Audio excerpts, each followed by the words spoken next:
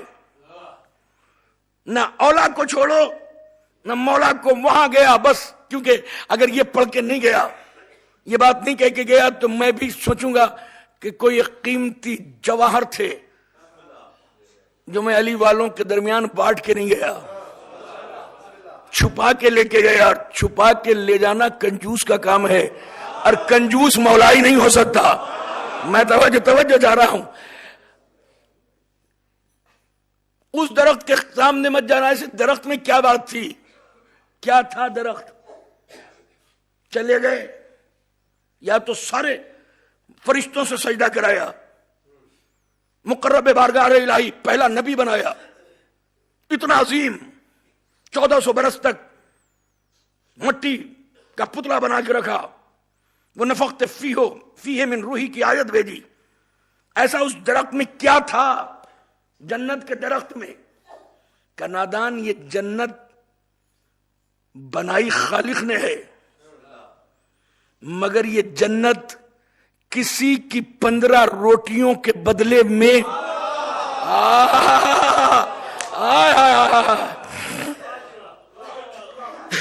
کسی بڑے پیارے اہل سنت والجماعت کے ایک خطیب تھے, ہمارے ساتھ تقریر کی تھی, ہیں سینیٹر بھی رہے ہیں کئی بار, اور بہت پیاری بات کہی تھی انہوں نے. مولانا عبید اللہ اعظمی بہت بڑے مقرر ہیں اہل سنت کے. انہوں نے پیاری بات کہی کہ اور صحابیوں میں اور پنجتن میں فرق یہ ہے کہ اور صحابی جنت میں جائیں گے, انہیں جنت دے دی. اور اب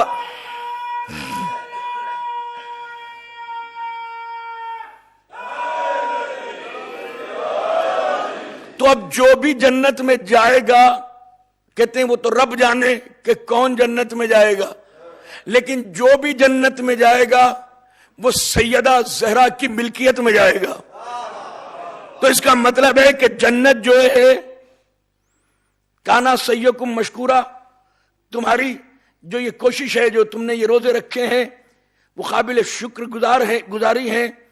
اور یہ جزا جو ہے تمہاری جنت میں, ہم نے تمہارے اس میں جزا میں جنت دے دی ہے. سورہ دہر پکار کے کہہ رہا ہے کہ یہ جنت کوئی اور چیز نہیں ہے, زہرا کی, بی بی کی, عالمہ کی, مصدقہ کی, طاہرہ کی, راضیہ کی, مرضیہ کی, منورہ کی, یہ جاگیر ہے. پتہ چلا جنت کا باغ جو ہے, جنت کی نہریں زہرا کی جاگیر ہیں. آدم اسی باغ میں کہ جو زہرا سے منسوب تھا, اس درخت کے قریب بغیر اجازت سیدہ کے چلا گیا. میں کہاں بیٹھے ہیں, اتنی دیر کی مجلس اسی لیے تو پڑی ہے کہ حضرت آدم بغیر اذن زہرا کے اس باغ کے درخت کے قریب چلے گئے جو زہرا سے منسوب تھا, تو جنت سے نکال دیے گئے. تو پتہ چلا کہ جو باغ فاطمہ سے منسوب ہو, اگر جو کوئی پیغمبر بھی اپنی مرضی سے اس کے قریب چلا جائے تو اللہ اسے جنت سے نکال دیتا ہے. تو جو پورا باغ کھا جائے,